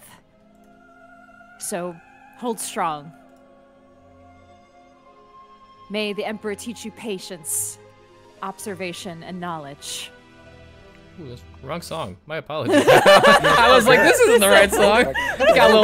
We're in the Feywild now, boys. I think at that, even in this city, he loses the incognito of it and just goes to full attention, and as if he's taking a blessing before a mission as he hears this. And she does say it like she's reciting some sort of prayer or blessing. And she puts her hand on your shoulder as she says it. Oh yeah, and then just kind of, all right, let's do Cade, you were saying with all, let's Amen. Yeah. Spits again. And that's when Dyer grabs him by the shoulder and pulls him in close, and he says, "Have some fucking respect." He left all those battle brothers on the battlefield, defending his home planet. His brothers died all around him. Have some fucking respect. Brothers die. It's what happens. Oh yeah, Cade? Well, tell me how you heroically survived a battle while the rest of your battle brothers died around you, and every waking night you couldn't understand why you're not there with them and you're still here in this existence. Or maybe you don't care about that kind of thing, Cade. Huh? Tell me. You think I haven't seen my fair share of losses? You think I haven't suffered? And he pulls his hair from his face, and you see, like, he's got a chunk of his ear missing, and his face is all completely scarred up. He actually doesn't even look fully healed from the last mission that the Inquisitor sent them on, you know? I got most of these scars before I was 12. People die. You get over it. You move on. What are you gonna do? Cry about it?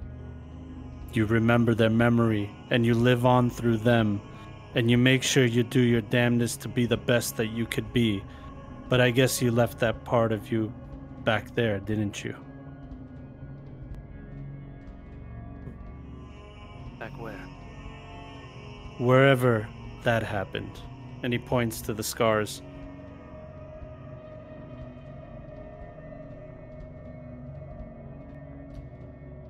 Look, we just gotta get through this last mission, and then I'm back to my ship and back on my way. And you can go off and serve the Emperor however you want. We'll be good. Sound like a plan? It's a plan. And he's still kind of eyeing you up. He doesn't want to back down, but he doesn't want to fight right now either. Yeah, at this point, you know, Dyer does respect Cade. At the beginning, he was kind of like, why is this guy here? But then, you know, you showed your strengths. But the soldier in Dyer, you know, when he saw all those names, everybody knows what happened to Cadia. And it's hard for it not to hit home with him as well. Mm-hmm. Yeah, and Cade is very disrespectful about it. So Yeah. it's, perfect sense. And Dyer's just, you know, trying to defend him while at the same time trying to figure you out. For those watching that are not aware of Warhammer lore, very recently Cadia was just destroyed. Cadia is home to what are known as the Black Crusades from the Chaos Forces, and Cadia has defended 12 full invasions. Cadia is hardcore. They might look like the poster boys, but there's a reason they have defended 12 invasions from Chaos Forces. They were the first planet right outside where the warp had a portal that constantly outflowed demons and horrors. So life on that planet was literally living hell. They born and bred soldiers. But very recently in Warhammer lore, and the Wrath and Glory takes place post Cadia's destruction, with a last-ditch effort, Abaddon, the leader of the Chaos Forces, because he was losing, and because he did not want to lose for a 13th time. Look at that. John's got a little model of Abaddon right there. Hell yeah. Abaddon chose to take his flagship and crash it into the planet rather than lose. Not just the flagship, dude. Not Correct. just the flagship. Okay, yeah. I don't want to get too in depth. No, because it was a Blackstone fortress, dude. This is an ancient piece of technology, a ship. They don't even know how it works. It's been there for millions of years. And this guy took it and said, I'm going to throw it at a planet. Yes. It's a priceless piece of, completely priceless piece of alien technology that no one even knows how it exists and how powerful it is. And this guy's like, I don't care. This is how much I hate. I'm gonna throw it at a planet. Yep, exactly. So, as you can see, Panic Switch, Cadia broke before the guard did. That is kind of the motto of Cadia now. That story is when Cadia was in pieces and it exploded after the Blackstone Fortress was, you know, thrown on it. There was still guardsmen fighting on the pieces of the planet. So the planet broke before the guard did. They were still fighting even though the planet was destroyed. It was gone. Yep. Yeah. Damn. Cadians rock, dude. Alrighty. So, you guys want to keep going a little bit? Want to take a break? How you guys feeling? I wouldn't mind a little breaky break. All right. Yeah. I'm out of water. Yeah. So as our characters head over to the library, the Librarium Mortem. When we get back, they will arrive and they will see what's inside. So with that, we'll be back in 10 minutes, and don't go away. Thanks, everyone.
All right. Hello and welcome back to Wrath and Glory, the Graveyeard shift. We were joking over break. We just spent the entire break talking about Warhammer lore. Yep. So it's contagious. What can I say? Yeah. So yeah, getting back to it. You guys leave the Jolly Undertaker. Each of you have some conversations about loss and faith. You know, some words are said. But you're walking towards the Librarium Mortem, and you hear, "Halt, citizens! The Gilead Gravetaker's here. We have reports of some miscreants robbing some of the constituents. Do you know anything about that?" And you see a group of 5 Imperial Guardsmen standing in front of you. Miscreants. Oh, we are the most. Okay, she's not good at deception. We are the most upstanding of those who serve. We've not heard of such things. They look at you and do you have like a hood on above, like on top of your stuff? Yeah. Do you mind removing the hood? Yeah, I feel like this is not, like, if they know I'm a sister, that's not necessarily gonna be bad for us. So I don't think so either. I'll take the hood off. You guessed correctly. Oh, sister. Oh, Yes. My apologies. We didn't know you were away from the Priory. We're just handling this report of simple thievery, but we do not want to waste your time. Of course. May the Emperor serve you. And you as well. You are doing your job well. Thank you, sister. We'll be on our way. And they go off to look for these thieves that stole from a local parishioner. I not feel like shit. But they are nearby. Stitches get stitches. They are nearby. Okay. Yeah. So you make your way to the Librarium Mortem, and you enter in, and you see various kind of tablets, or what's the word I'm looking for? Like terminals, and people are at them, and you see them typing in the name of their loved one, and they get obituaries and locations of gravestones and stuff like that. And there are a few long lines. This is a very big moon with lots of graves, but there are 20 or so terminals. It wouldn't be a very long time to access one. And above you, kind of on like a little balcony slash overlooking all of these terminals, you see a woman, and heavy augmented. She has cybernetic eyes, wires and tubes going into her brain, and she's just looking down and reaching up every second, grabbing a piece of parchment. There's a line of servo skulls just waiting for her, and she takes it down, and you hear cause of death, demonic incursion, plot 76, grave 671, and then in her left hand she hands it to another servo skull, and it goes and it files that away. And it's just a series of right hand read, pass to left hand, pass to servo skull. And it's just flawless. And you can see she's not skipping a beat. This is her job. And she looks like this, and I will pull her up for you. Well, we know where the servo skulls are now. Mm-hmm. I'm thinking maybe where they end up going. We can go there if we need to. Well, And I just pulled her up on screen. You can see her there. This is the artificer for this, or the archivist for this Librarium Mortem. What would you guys like to do? You're in the Librarium. You can wait for one of the tablets. You can possibly approach this woman. She does look very busy. Maybe ask some of the other people here if you want. The choice is yours. I think go straight to the source. No, I think she'll know. go straight for the source. I think Wolf would just get in line and just Yeah. Dyer is not the chatty type. DMD. He's the action type. So it's up to the sister and Cade to do all the talking, basically. All right, I gotta just think of a story here, how this is going to work. What we just would tell her that I need a servo skull for. No. We're looking for the grave. Oh, for the grave. Yeah, we can just forget about what's his name if we Okay. just get the location. Yeah. He's our backup. Okay. Would it? This is covert, so if I just ask her where the grave is. You could ask her what the be like, I want all the top families in the area because I'm going around doing blessings. Yes, I like this. This is good. Oh gosh. Okay, I'm nervous. Okay, Don't be. You're great. We got this. I'm trying to portray a sister well. Okay, you're doing great. I walk up to this archivist, in between one of her, grabbing one and grabbing the other, and walk up to her with my hood down and my sister garb visible. Cause of death, disease, plot 101, grave 7642. Cause of death, murder, plot 1067, grave 6452. Yes, what is it? I'm very busy. Me. Apologies. I am a sister hospitaller and... Hold. Yes, sister, what can I do for you? I am conducting some blessings upon several graves on the planet, and I was wondering if you could give me the coordinates for such graves. Terminal. I have to get back to work. And she points down to all the terminals along the wall. I guess, the terminal might be able to tell us. So, You could come back and talk to her if you yes, thank you. I say thank you, and I... Everything you need should be there. I'm sorry, I'm very busy. Of course. And I will head over to one of the terminals. Cause of death, starvation, plot. So, she just goes right back to it. I'll follow her instruction and head over to the terminal and see if I can get some information. Okay. Do you just... What do you go... Do you just type in... Ghelfi? Yep, I just type in the name of the grave and see if it comes up. Okay. You see a little bit of a loading screen come up. Is this like bad? that. Okay. Yeah, I know. Okay, if that's what you want to do. Okay. Okay, I'm scared. It's loading. It's loading. I'm in trouble. You look around, and when names are typed in, they come up instantaneously. For this, it's taking 5, 10, 15 seconds. It glitches out a little bit, and you see access unavailable pop up. Okay. Well, there's no way to trace that we looked this up, right? There's no. No. Okay. Yeah. Nope. Just delete the search history. Incognito mode. Incognito mode. Yeah. Well, yeah. You see, access unavailable. Who has the highest tech roll here? Let's see. Is it 10? Minus 2.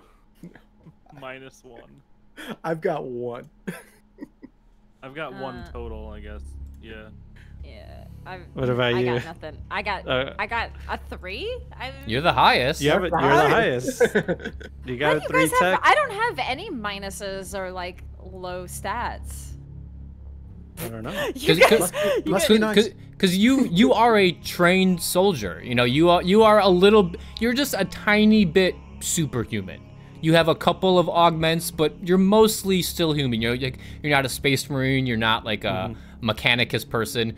But in order to wear the power armor, you need to have a couple of little augments. So you probably, and with studying a body, you can probably figure out your way around something technological. This connects to this, stuff like that. Yeah, I guess I'm gonna see if there's a way to potentially override this if I can. Just so we don't raise any eyebrows, but I'm gonna. Remember, we have glory too. We have 6 glory. You do, yes. Yeah, we need to use some. Point. You are right, and I am going to use some in this.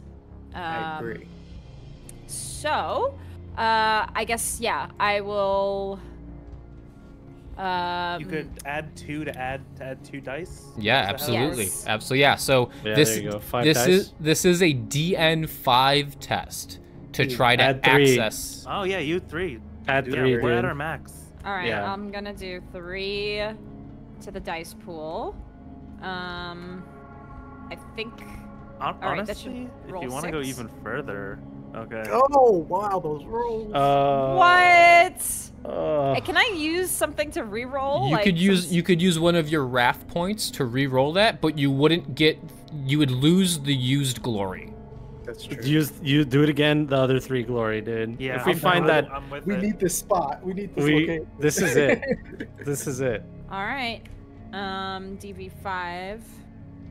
All right. Come on. Oh, What? it was not meant to be. Yeah. So as this happens, a servo skull flies down and sees you like tinkering with it, and it flies away over to Archivista Beba, as that is her name. I yoink it. No, I'm just- And Yeah, I know. right? the archivist Yoink. the archivist looks up and goes, "What do you think you're doing, messing with the Mechanicus's hard work?" It seems there's something wrong with this, as the location I am looking up doesn't seem to be appearing on your archives. Make a deception check. Oh no. I should have put she's some telling the glory. truth. That's the truth. It's not showing up. Yeah. Oh, I put the DN as 3. It is. Oh. It is 3. Oh. So yeah, you 6. I'm very sorry. This has been happening more and more over the last few days. Usually I have my own personal servo skull to assist with various tinkerings and finding certain articles. What? My apologies, sister. What plot are you looking for? Name like 4 things. Yeah, and- I'm gonna actually just name like a couple of families, and then just in between them name the one that we're looking for, so it kind of comes off nonchalantly. Alfredus. Okay. The Well, one we're looking for. Yeah. Yeah. well, the Batalalis plot is in section, and you see like her eyes roll back in her head. It is in section 452, and they have the entire plot of 7,625. And she just gives you this information. And then for the third one, or for the second one, she gives you that. For the Galfredis tomb, her eyes go back in her head, and strange. I don't have a tomb assigned to them. That's odd. This was on my list to share blessings to. Any parts? Is that normal? Is there something about this plot I should know And of? she looks perturbed. Her augments, everything should be in her mind. All of these records should be stored there, but something has tinkered with it. Oh, no, this is much unheard of. This has never happened. If I damns it. I'm sorry, my personal servo skull has, like I said, has gone missing. It hasn't gone missing, it was taken from me. You see, it is a very special one. It is of a conjoined twin of sorts. It is 2 skulls connected by their skull. Its name is the Kalidas.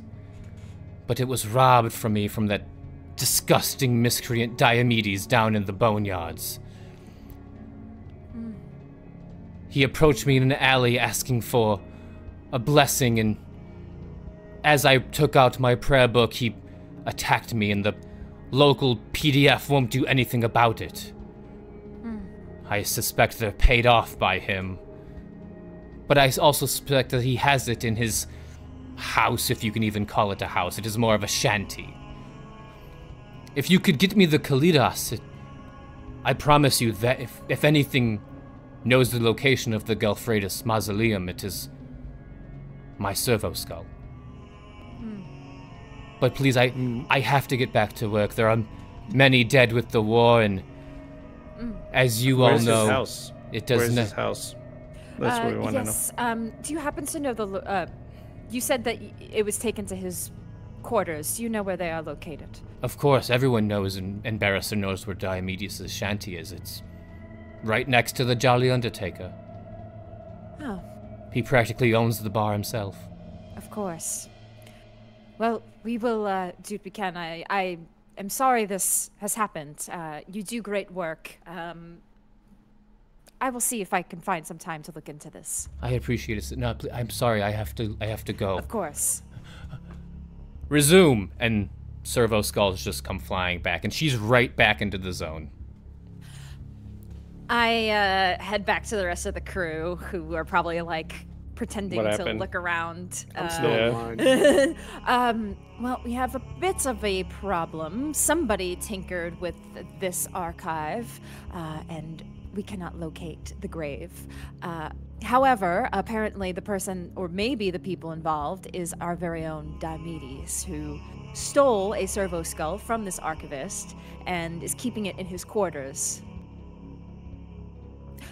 So perhaps we reclaim what has been stolen from under his own nose. Go to his place. Yes. Take it from him. Say we got the skull. Perhaps, we got one for him. It's the maybe one he we stole. can take a skull. Maybe the archivist will, join forces with us. Maybe let us borrow one. Perhaps it'll be easy to convince her to give us one that is not operational. One that's... I think we should just go to his quarters and take the skull that he stole. We could do that. Is it fortified? Is it a fortified location? It's right next to the bar that we were just at. And you said that the PDF she had mentioned that the PDF are doing nothing. Basically, the constables here are doing nothing. Yes. So it sounds like he has them in their pocket, or in his pocket. Yes. So that's not going to be of any help. If we feel it's the best course of action, I could. I think our plan B is sounding like the best thing. We get him away from the PDF, away from the Jolly Undertaker, somewhere isolated, gut him, take his keys, go to his house, open the door like we live there. And That sounds good to me. I assume he might have some guards at his own home, though. That might not be as simple as walking in. Yes. Yeah, that might be a bridge that we can cross when we get to it. Yes. Okay. Well, either way, if he does have guards at his home, then if we infiltrate it, we have to deal with the guards anyway. Right. So maybe just deal with. If we know that there's somebody guarding where he lives, then just hit it. Then forget about the plan with the servo skull and all that. Just go and hit it. A raid. Yes. All right. So the plan is to tell him we have the skull. Go meet him somewhere. Or not do that at all, because even if we take his keys, then we get to his house, he has guards, and they're like, hey, you don't live here. So there's another option, though. We meet him. We grab him. We bring him at knife point, gun point, whatever, to his house. Guards stand down. He's a human shield for us. We grab what we need. We bring him back. Gut him, as is always part of the plan. And then go about our business. Maybe we can get through without a lot of trouble at his home. it's pretty brazen to do that in front of the entire police force, though. They'll be there, they'll be following us, it'll be like a hostage situation. You know? Just waiting for their moment to strike. Oh, maybe you're right. But if we raid his place, we're in there fast, we're out of there fast. We come back to the archivist, and now we have proof that he stole it with her corroboration. The PDF will have to do something about it. Well, I'm always up for a good raid. Anchors away, right? For once, I agree with you, Cade. Fine. Let's go to his place then. Okay, so we're gonna break into Diomedes' shack. Little B&E. Yeah, a little B&E. I like it. I like it. Okay. Can't go wrong with the little B&E. No. So, you four leave the Librarium Mortem. Archivist Abeba has said that Diomedes stole her most precious servo skull. It is two skulls conjoined at the skull. As she said, it's almost like a blessing from the Emperor, this servo skull. And she said if anyone knows where the Ghelfi's tomb is, it would be the servo skull. Yeah. So you make your way back downtown, past the Jolly Undertaker. Once again, there's music and laughing and cheering inside. Maybe even hear a drink, drink, drink. So there's a little bit of a party going on in there. And I need you to make everyone can do this. It is a DN investigation or cunning test. Okay. All right, I'll do cunning. You said DN3 or 2? DN3. Okay.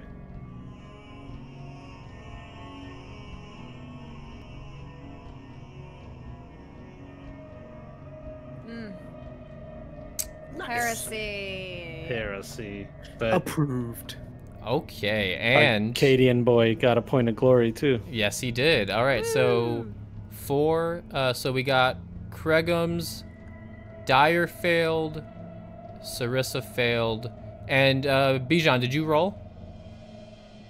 Oh, I'm sorry.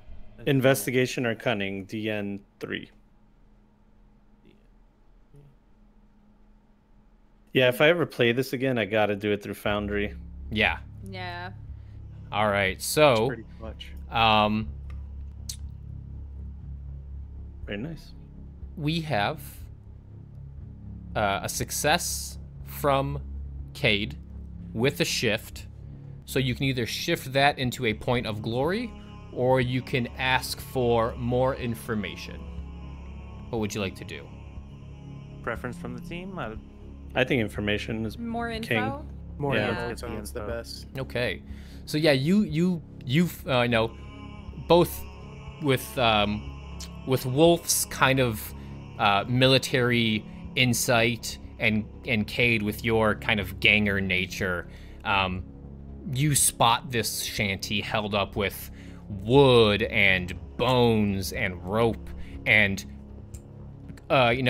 tombstones that have just been taken from the graveyard and used as brick, and you look around, and this is I guess you could say, nicest shanty around. So with your insights, you can probably tell this is probably it. It's kind of right next to the Jolly Undertaker. If this guy owns the Jolly Undertaker and he owns this kind of town, this is it. But with that shift, you guys have kind of already talked about it. A guy like Diomedes, the gross, shifty, conniving person he is, there's something up with the door. It's something you're not sure if it's a false door or if there is something that will alert people when you open it. But you have a sense that the door looks manipulated in some way. Now, if I know my lowlife scumbag, that door is going to be trapped. So we don't want to barge in like any old Joe. I think we hit the windows, come in from multiple entry points at once, surprise them with a big crash where they're not expecting it. It's a sound tactical plan, I agree. All right, then. Pincer maneuver of sorts. Sounds good. Okay.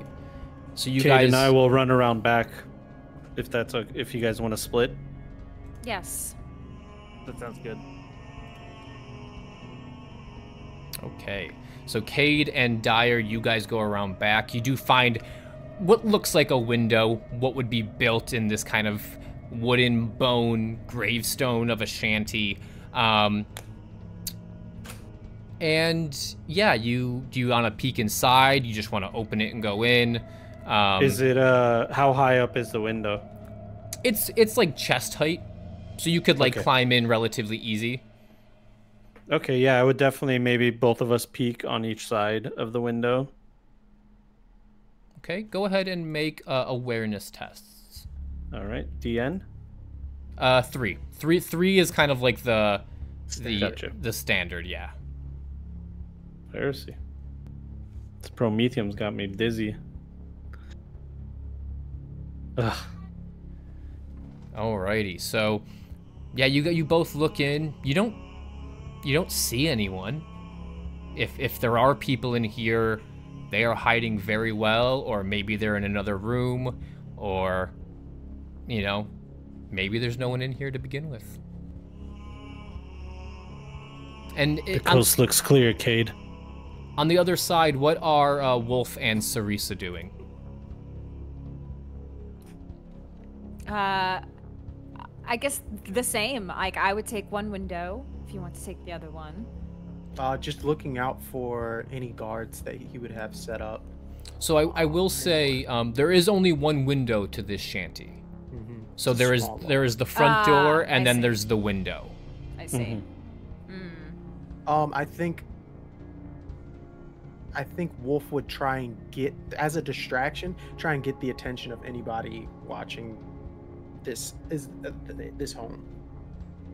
Okay, make an awareness test, Wolf. Let's see if you sense anybody like scouting the house. Okay. Ooh, and a complicated. And roll that complication.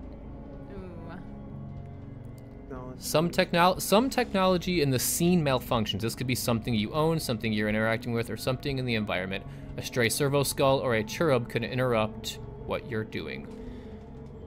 Okay, we're gonna hang on to that for a second. Going back to Dyer and Cade. We have no reason to believe that we shouldn't go through that window. Yeah, Exactly. Right before we go in, he goes, how fast you think that thing could burn this down?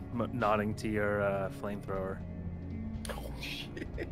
And then he'll just lift his finger and say, "This fast." As soon as we get a beat on where that is, I say you start torching this place up. We leave this big old firecracker behind us when we leave. You don't have to ask me to do that twice. And with that, he's gonna bust in the window and jump in. Yeah, like simultaneous shoulder roll into the window. Yeah, we like nod A bunch at of each bros. other. I love it. Yeah. Yeah, dude. All right, so you two, you break the window, you jump in, and what you didn't see was right as you jump in. Let's do a. Give me 1 second. Let's see what roll I want you guys to make. Oh God. Make a. Time for this punishment. You know, let's just do a